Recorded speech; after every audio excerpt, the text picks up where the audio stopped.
Hey, good evening, and welcome to Bootyard Boots. Hey, help to streaming boot camp.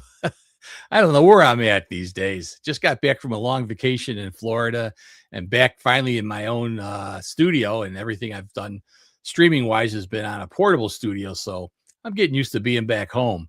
But if you're watching us, we're available on all these different channels: YouTube, LinkedIn, Facebook, X, and of course StreamYard. So be sure to check us out at any of those. There is a QR code in the corner. We're going to be talking about this episode, which is going to be big StreamYard updates you need to know about. I got involved in StreamYard years and years ago. When I originally started the show, I started it on Zoom. And because of the trying to use the webinar format and an expense to do it, I started looking for alternates, and I stumbled across StreamYard, and it kind of fit my needs. So I stuck with the StreamYard, and they unfortunately got, the guys who started it sold it to a bigger company, and were out of it. They were very active in kind of keeping stuff new. So it got stagnant for a while, and I was starting to look at other formats. But then the company, approached me and said, "Hey, we'd like to get your input on StreamYard and what we can do to change things." And they started listening to myself and other people. And so it's been more progressive, and we've been able to get more information together that way. And so it's great. I'm really pleased with some of the things they've done. So I thought I'd share some of it. And hey, I got my son, Bill, who's going to be joining us here. Let's bring Bill in. Hey, Dad, how's it going? Good. So we're going to talk about some of these StreamYard. I know I talked you into trying StreamYard because you wanted to get involved in streaming and doing some streaming work and following a lot of my courses in Bootcamp. Yep, I'm using StreamYard now, actually, for my show that I do. We've recorded and streamed our first 2 episodes using StreamYard. So far it seems to be working for my needs. Good. All right, so let's get right into the episode. I've got a bunch of clips here that I put together because, of course, I had to find a way to record myself using StreamYard to demonstrate StreamYard, and that's the only way I could do it. But here's something that I am going to talk about. First thing is banners. If you're not using them, they're really kind of a neat way to bring in. Sometimes you don't get questions from your audience. You want to have something that sounds like a question. You can make a banner of it, and I'm going to bring in a banner right now. And this is actually the code that you could use to use a referral code for me, and I'll get $25 if you sign up. Now, this is not sponsored by StreamYard. I just like the product and want to talk about it. But these are the things that can come up as questions, and I use them for other things, but we'll talk a little bit more about those right now because I do have a clip on the banners. Now, let's go on to a few things over here. So banners are where you can show different information. And it's kind of nice. I actually use it because I'll make up my own question, but I've got some set up here where I want to show off a particular website. So we can see this is a website for one of my shows. You can turn it on and then hide it. But now they've got something new where you can change it and put a timer on it so it shuts itself off. So I'm going to put a 10-second shot and show you how that works. So now it's got an automatic timer, so it's going to stay on for 10 seconds, and then it'll shut itself off. Kind of a neat thing to have. Get close to that 10-second mark. You see there it disappeared. So those are banners. They can also scroll across the bottom of the screen. I'm going to show you how we do that.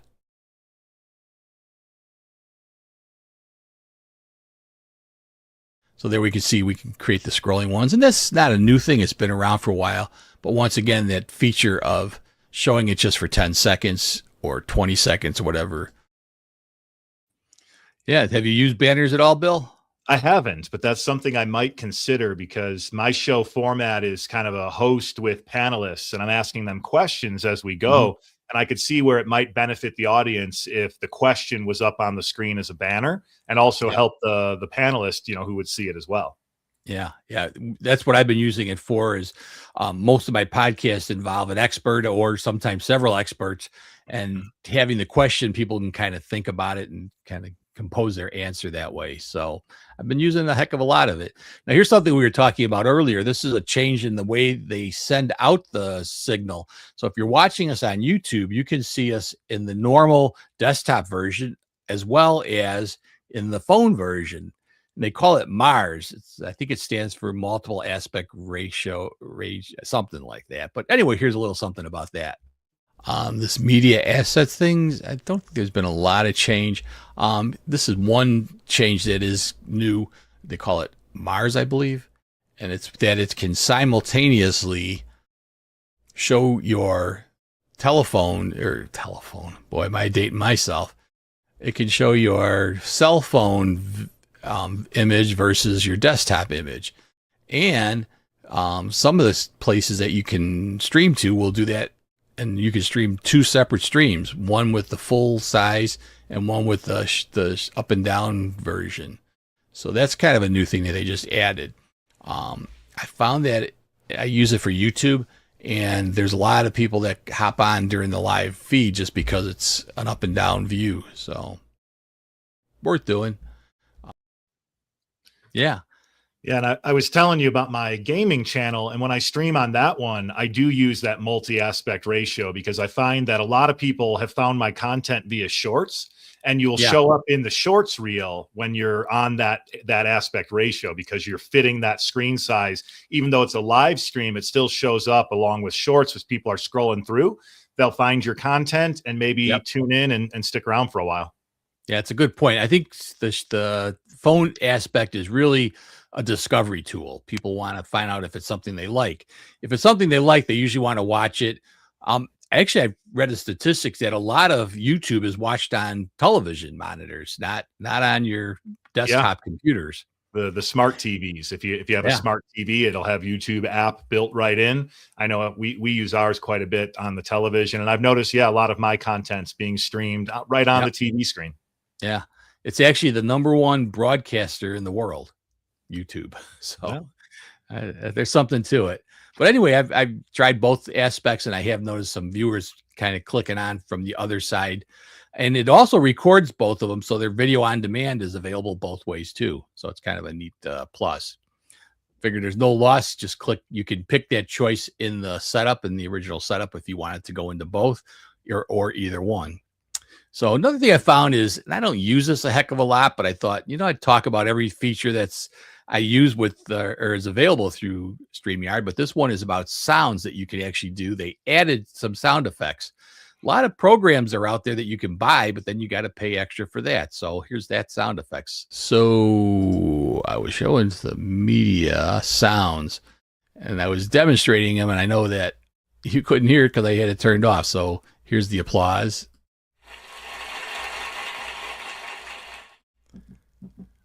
Heartbeat. Gong.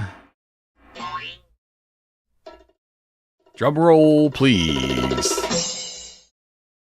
And you can control the sound, how loud it gets. And you can see how I'm opening and closing these so they can get out of your way if you don't really want them.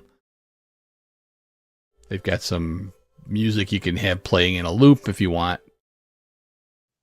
Yeah, I don't know if the music. I'm not super impressed with that one. I don't think those sounds, they just weren't high quality. Like the drum roll hardly sounded like a drum roll. The applause, that didn't really sound like applause. So a lot of the great new features, but I might not jump all over. I have to admit, I've never used them before, but I thought, in all fairness, I'll mention that it's there because, again, they keep sending information about, hey, this is something new. This is, so they do keep me pretty well informed on it. Now, here's something that they came up with that I don't use, but I'm using it today. That's the QR code. Oh, here's another one here that's been added, QR code. So if you wanted to say I want to send them to Bootcamp, I can put that in here and then get the old Bootcamp web address and create a QR code. And so it's got your Bootcamp QR code now that people could scan. And I don't know if it's something if you display it or I'm not seeing it. Oh, here we go. Show. Duh. So you can add it right to your show. Pretty cool, right? So, hey, just scan this. It'll bring you right over to and you can test that out and see for yourself. So that's a new thing they added. I've bought a program where I make up my own QR codes because this one does have, I'll just kind of show that it does have their duck in the middle. And I mean, it's nice for them, I guess, advertisement, but I don't. So I make up my own, so I don't utilize it. But if you don't, it saves you the cost of another program. So you start adding up what it would cost to buy a telestrator or a teleprompter and a QR, a program that does QR codes, what that would cost. So you start adding up all these different things, and actually it turns out that this can save you some money. So even though you're paying for your subscription, you're saving in the long run. Yeah.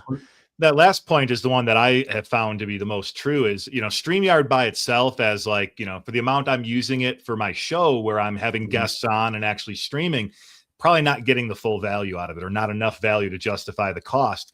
But when you start adding in all of the other things that you can do with it, and one that I'm sure you're going to get to today is the short clip generator. Yep.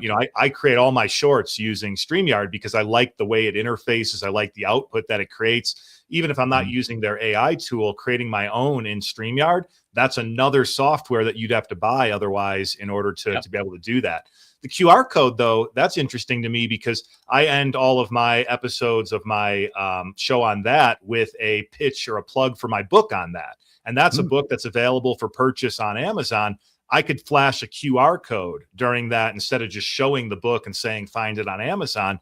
To actually show a QR code with a link to the purchase would be really helpful. Yeah. And there's some programs out there that'll produce QR codes that are free. The problem is there's some tracking chips in those, not chips, but they track the data. So they're data mining your use of it. So, if it's free, you got to always kind of question what's behind it. Yep. So I actually bought a program called the QR Factory where you can custom make your own QR codes. And as I said, this QR code that it makes, I would trust that it's not being data tracked, but it's got their little duck logo, which is, if I'm using it for anything else, that's not useful. Sure. It's okay for this show though. So it works out nicely for that. So with the QR Factory, I can put my own logos in there or have no logos whatsoever. But again, you start adding up the cost of that software. And like you said, clips and things that I'm going to show something right now called the teleprompter where they've built in the teleprompter now. And a teleprompter, that's probably a cheap one, is going to cost you several $100s, and it's part of the program. So let's talk about that. I'm going to show, here's one that I like. So notes. A lot of times I want to put notes in the show so that I can see. Let me just bring these up here. Have some notes, but you want to be able to look at your camera so that you're looking the right way. If I'm reading these over here, feel free to ask questions in the comment box. Comment box is live, blah, blah, blah. They've actually created a teleprompter, and you can click this button up here, which brings the teleprompter view. Now, I'm hoping you can see this with the way I'm recording the screen. I think you can. You can see that's pretty slow. The comment box is live on StreamYard, YouTube, Facebook, and LinkedIn. Feel free to ask questions in the comment box. The comment box is live on StreamYard, so you might want to speed that up.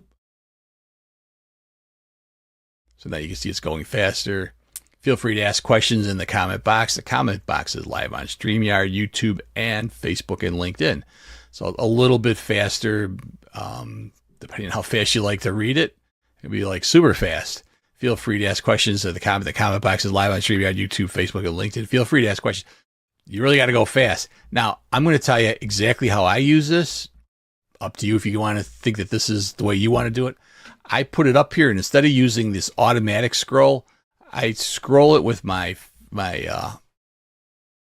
mouse. I've got a trackpad, so I use the trackpad, and I just scroll it myself like this, so that I can kind of control the speed at which it's going.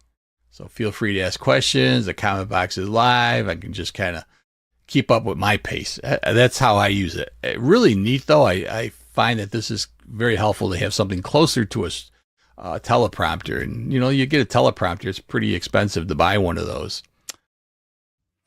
Yeah. Did you know about that feature? I did not, and I have to applaud you. I'm not very good at reading from a teleprompter without sounding like I'm reading from a teleprompter. So I try not to put notes or anything to read off of, because I'll start reading off of it and it becomes pretty clear pretty fast that I'm reading. So it's a cool feature, probably one I won't use just because of my own. I'm better off the cuff than I am trying to read something. Yeah. A lot of times I have a lot of different programs that I have podcasts. This is one of 5 podcasts that I produce. And so one of the hosts had a lot of trouble. He was always using notes, and you could tell he was using notes because he's not looking in the right direction. Mm-hmm. And so I talked to him about using the teleprompter, and it's been a game changer for him. He's really good at using a teleprompter. And now, when you use the teleprompter, you're looking towards the camera rather than looking off, as I kind of demonstrated, off to the side or wherever. He happened to be looking down all the time.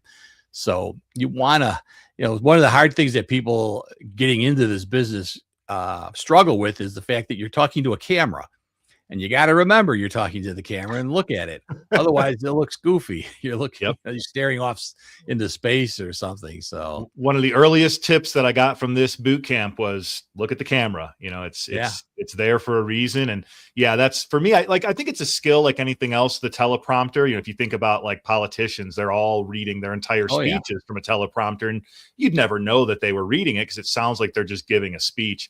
I think for me, that's something I would need to practice quite a bit is, okay, now I'm reading, but don't read, just kind of using it as a guide. And that's why I found that the scrolling at myself was kind of the way I would use it, because otherwise, anytime I tried to use the automated one, I was like getting nervous because if it went too fast, then I'm trying to catch up and it was a mess. So it is the skill. Yeah, I think the self-pacing would be helpful. It was much better. So now the other thing I really like, and this is something that I jumped on right away when they put it out, it's actually still in beta, is scenes. And I've seen this with other programs where you can set up your scenes ahead of time. And basically, you're just kind of creating these little boxes of how you want to appear. So what we're doing right now is a scene. I can change it to where I want it just me by clicking a different scene. So it's kind of a quick way to go and change what is actually being viewed in the show. So I got a little information about how that works. All right, so I'm going to take you through a bunch of the new stuff that came up. As you can see over here on my side, these are scenes where you can set up preconceived sceneries. So you can change how your view looks. Again, if you want to have a background, so you can do something like this. That's what I'm showing right now, where you have that showing up. If you were going to do a slideshow, I can show you what a slideshow would look like. Let's see. We'll get back to this one. Let's see. Our slideshow is right here. And that's smaller, so you don't really see anything in here, but the slides would be over in this part. So all these scenes can be set up so that it's just instantly switch between different scenes. And maybe you've got 2 people or whatever. I can't really show 2 people right now because there's a box where I could actually have had 3. So this is something new here. On the bottom, this is where you can set up those different sceneries. And they used to only allow a small number. And I'm not sure what the full number is, but they allow a lot more now. So you can create a lot of these customized scenes. So like that's a 3 panel. So and let me just show you how to edit that too. You go right in here and this is edit, and this is what it looks like. So I've actually set up 3 separate cameras for this one. Let me show you this one here. I'm going to go into edit, and you can see now that's just a 2 camera view. Is dynamic. So as I add more people to it, you can see that shows what it would look like with 2 people. If there was 3 people that joined it, 4 people that joined it. So you can see it automatically does the spacing for you, and you can set that up. I'm just going to cancel that out, discard those changes. So lots of flexibility. I really think that's made a big difference. Yeah, the ability to switch around the scenes definitely helps. On my show, I go from a presentation, just a basic slide, to me talking, to a panelist discussion, to an individual panelist having, giving their perspective. And I try to keep the camera focused on whatever it is that we're really diving into. So if it's me talking, I'll go big on the screen. If it's one person talking and the other people are kind of nodding along, I'll have them smaller. So that ability to quickly change between different views is definitely helpful. Yeah. And it's nice that you can set up these customized scenes too. We just had yesterday actually was the 1-year anniversary for Dr. Jeff Talks About Sex and Intimacy podcast. Wow. And so we had myself, Dr. Jeff, and Dr. Kellogg, she's done a lot of the shows with us together. That's why I came up with that 3-person scenery, because this way here we could have all 3 of us on at the same time, evenly spaced, and gave it a nice look. So really, really a great feature that I'm glad they came up with it. One of the things I was looking at other programs that are out there, and they all had scenes, and that really made a big difference. And you said you worked with OBS. OBS was the first one I ever worked with, and they have scenes. So I was kind of used to setting things up in scenes. Now this one's one that I don't know that I use oh no, I take it back. This one I do use part of it. I'm going to talk about it. It's the ability to control the volume of everybody on the show, which is really nice, because sometimes you get a speaker who's a little quiet and you can turn them up.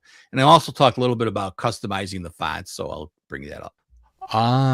This is another one, big addition that I use, and it's where you can see everybody who's in the show, and more importantly, you can control their volume.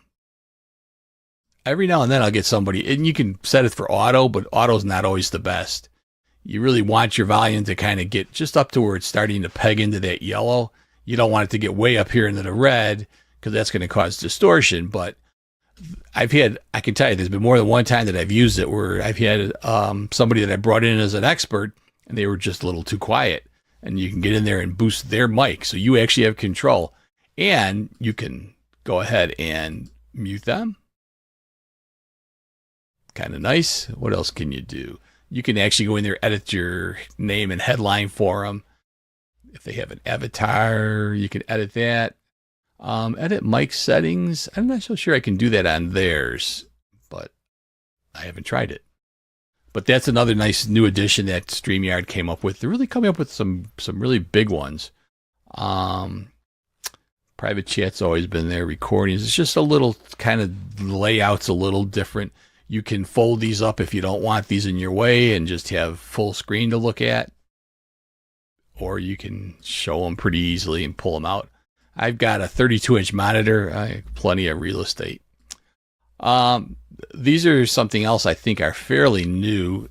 You can change your fonts, so you don't have to be stuck with a particular font. You can find whatever is your favorite font and go ahead and use that. You can change how your look is. You can also change your color if you want. Maybe you want red or, whatever, yellow, whatever floats your boat, right? So you can see that. Lots of options for changing it. It would be nice if you could change the color of the font. The font picks its own based on whatever brand color you pick. But still, kind of a cool thing. This is another thing, your default camera. You can add rounded corners or take those off. It's up to you. I kind of like the rounded. I don't think that does anything, but rounded corners, I like that. So you can set that up. Let's see. Yeah, so the volume thing is huge, because in the past you could try to adjust it in the beginning and hope it was right, but there was no way to adjust it during the show. Now you can. Yeah, that's a game changer, because like you said, you can get a guest who's really loud or really quiet, and it can throw the whole dynamic of the show off if you got one person coming in loud and clear, another person who's whispering, or vice versa. And as a host, to be able to control that, it gives you more of a producer capability, as opposed to just being, somebody who's on the show. You're actually producing the show as you go. Yeah, yeah, definitely. I did look to see whether I could control the settings of your microphone, and I don't even know why that's there. I can't even control the settings on my microphone. So Oh, maybe it's something something that's coming soon, coming. maybe. Yeah, so it's blacked out, so it's not something you can actually do. But the volume thing is huge. I rarely use the auto setting because I've rarely found that it's a good setting. Mhm. And I've done a lot of, my whole career with being a musician was always knowing how to set up a soundboard, and how to read a VU meter, and you want to have it all the way to the end of the green and just getting into the yellow so that you get the most clear sound. You don't want it in the red because then you're going to get distortion. So I kind of set all my own levels throughout the show whenever I'm hosting a show or doing a show. So Mhm. big game changer for me. I really like that feature. And now the one that you talked about, our last but not least, is clips. And as you mentioned, we were talking about it earlier. The big shows get their viewership, but people love those clips. They like to get a little piece, a little nugget of your show, and being able to produce those is huge because a lot of times that's what refers them to the big show. So you got to be able to have the shorts or the clips or whatever they want to call it, depending on which company you're using it with. But those are really huge. And you could go out and buy programs that will convert your stuff, your big format, to clips. But they've been working on that for quite a while through StreamYard, and they've really got it, I think, pretty perfected. This latest change has been huge. Plus, it's real easy to submit those so that it'll go on multiple formats. Like I'll normally post to X and YouTube and to Facebook all at the same time. Oh, and LinkedIn, and by Mhm. just clicking. So it's really quick and easy to do it. But anyway, let's bring that video up. That's good. Want to go over with you, and I'm going to get off of this just to show you one other feature. Really, really, really great feature. So let me clip this off. I don't think I'm going to lose it, but you can go to your past recording right here that we've made, and view it. And one of the options is to generate clips. And what this does is generate from your show those small instant clips. And I'll just generate a few here. Apparently, during your talk, you can say clip that, and it'll automatically create a AI clip from that area. But you can see it's generating. It takes a while for it to do those, so it takes like 30 minutes. But here's what it came up with, just to show you from a show that I did earlier today. So here it is. Again, one of my previous. This is the first systematic review to specifically examine phimosis treatment as a strategy to prevent recurrent UTI in infant males. So as you can see, it's created this short from the long program. Can put it in. There's a lot of customization to that you can do. You can go in there, and if you don't like the way it's putting the verbiage on here, you can not have anything. Their classical look, minimal, outline with color. I kind of like that one the best. There's a black one. There's that one. So anyway, pick your color. Again, you do have control over your font. I'm not so sure that I liked any of the fonts better than the other, but you can make your fonts bigger or change that. And then here's the other thing: as you can see, you can look on what it was selected from here. This is what it's selected. Now I can go down here and say, oh, maybe I actually wanted it a little bit longer for my short. So I can add to that just by pulling this over. And see, I can see what words are being caught. That's really useful. And then you can go ahead and save that as a new, or save it, and it'll produce another clip that way. So pretty simple. And there you can see it's going ahead and doing that. That's how you generate clips. Yeah, that's huge. It's game changing, especially when you think that your audience, clips, shorts, that's what's going to get them engaged with your channel. If you're getting started and you're trying to build a presence, that's where people are. And that's where it's short, it's digestible. They'll give you a chance for 10, 20 seconds where they wouldn't tune into a 30-minute episode, but they might find that they like your content and then they'll go watch your long form episode. Couple thoughts on StreamYard in particular for the clips.